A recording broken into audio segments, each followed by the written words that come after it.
Doctor साहब, आपसे question है कि कई बार ऐसा होता है कि जब हम छोटे होते हैं तो कई आदतें हम ऐसी सीख जाते हैं जो बाद में हमें पता लगता है कि ये अच्छी नहीं है, तो हम उसे दूर करने का पुरुषार्थ भी करते हैं। और कई बार तो ऐसा लगता है कि मुझे सफलता मिल गई, पर क्या देखते हैं कि एक दिन अचानक वही पुराना संस्कार पता नहीं कहाँ से अमूलचूल जो हम सोच रहे थे परिवर्तित हो चुका, पूरे दलबल के साथ हम पे अटैक कर देता है।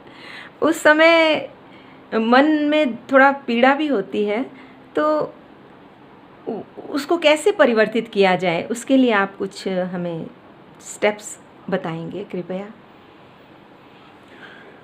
आपका प्रश्न बहुत ही सुंदर है। ये सत्य है कि जो भी हैबिट्स हम फॉर्म कर लेते हैं वो आसानी से जाती नहीं है, चाहे वो अच्छी हैबिट्स हों चाहे वो बुरी हैबिट्स हों। लेकिन हमें इसके लिए ये समझना होगा कि जो हैबिट्स है वो हम कैसे फॉर्म करते हैं। ये कहा जाता है कि repetition of an action leads to संस्कार्स और हैबिट्स। तो हम एक ही चीज़ को जब बार बार रिपीट करते हैं तो वो संस्कार बनता है, वो हैबिट बनती है। तो हम बचपन में भी जैसे देखते हैं, माँ बाप अगर लड़ रहे हैं और बच्चा देख रहा है कि माँ बाप लड़ रहे हैं या गुस्सा कर रहे हैं एक दूसरे पे या बच्चों पे गुस्सा कर रहे हैं, तो धीरे धीरे बच्चे भी वो चीज़ लर्न कर जाते हैं।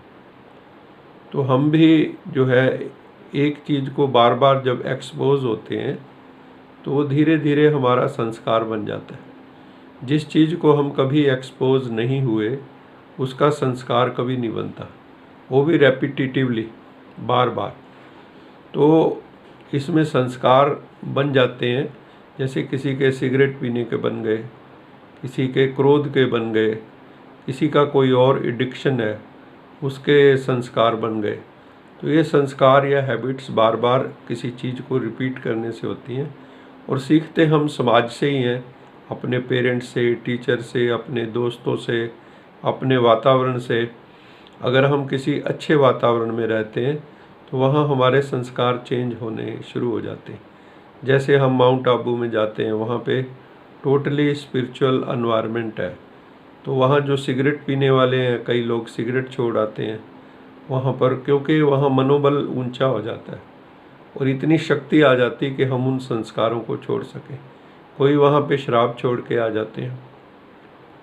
तो संस्कार बदलने के लिए अगर हमें पवित्र वातावरण मिल जाए, सबसे बड़ी बात तो यह है, श्रेष्ठ आत्माओं का संग मिल जाए, सज्जनों का संग मिल जाए, संतों का संग मिल जाए, योगियों का संग मिल जाए, तपस्वियों का संग मिल जाए, एनलाइटेंड पर्सनैलिटीज़ का संग मिल जाए, तो संस्कार बदलने बहुत आसान होते हैं। अदरवाइज़ हमें सूक्ष्म लेवल पर अपने मन के धरातल पर काम करना होता है, क्योंकि मन में ही संकल्प उत्पन्न होते हैं, मन में ही हमारे जो विचार हैं उत्पन्न होते हैं। उसमें नेगेटिव भी हैं, पॉजिटिव भी हैं, वेस्टफुल भी हैं, ऑर्डिनरी भी हैं। सारे संस्कार हमारे भीतर जो है बन रहे हैं। तो कहने का तात्पर्य ये है कि जो संस्कार हम बना रहे हैं बार बार रेपिटिटिवली किसी चीज़ को करने से, अगर उसको हमने डीकंडीशन करना है और प्रॉपर के लिए कंडीशन करना है, तो आसान तरीका यही है कि हम लोग रादर देन कर्सिंग दी डार्कनेस अपनी ज्योत जगाएं। दीपक जला देंगे तो अंधेरा चला जाएगा। ये भी अंधेरे की तरह बैड हैबिट्स। तो अगर हम गुड हैबिट्स पे वर्क करना शुरू कर देंगे तो हमारे संस्कार धीरे धीरे बदल जाएंगे। और हमें यही कोशिश करनी चाहिए, एफर्ट्स करने चाहिए, और हमें पता होना चाहिए, पहले तो सेल्फ एनालिसिस करें, हमें एक रियलाइजेशन आए हमारे भीतर, yes I have to work on this sanskar और हैबिट्स। जब मुझे वो कमिटमेंट मेरे भीतर से आएगी कि मुझे खुद को बदलना है, भगवान हमें बदलने के लिए आया है।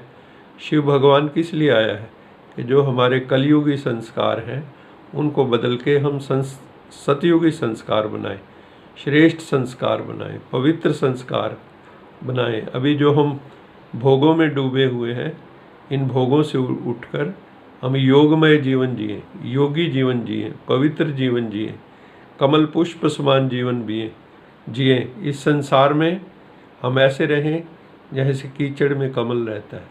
रहना भी संसार रूपी कीचड़ में है। पलायन नहीं करना है, एस्केपिस्ट नहीं बनना है, भागना नहीं है, हमें जागना है। जब हम जाग जाते हैं, अपने संस्कारों से भागते नहीं हैं और उनको फेस करते हैं और पॉजिटिविटी लाते हैं, ईश्वरीय ज्ञान और योग को जीवन में धारण करते हैं, सहज राजयोग का अभ्यास करते हैं, तो हमारे संस्कार ऑटोमेटिकली बदलने लगते हैं। तो महापुरुषों के संग में रहो, पवित्र आत्माओं के संग में रहो, रोज़ ज्ञान की मुरली सुनो, अच्छी अच्छी बातें सुनो, अच्छा लिटरेचर पढ़ो, अपने आप को कभी गलत के प्रति एक्सपोज न करो, तो आपके संस्कार निश्चय ही बदल जाएंगे। ये मेरा दृढ़ विश्वास है। ओम शांति।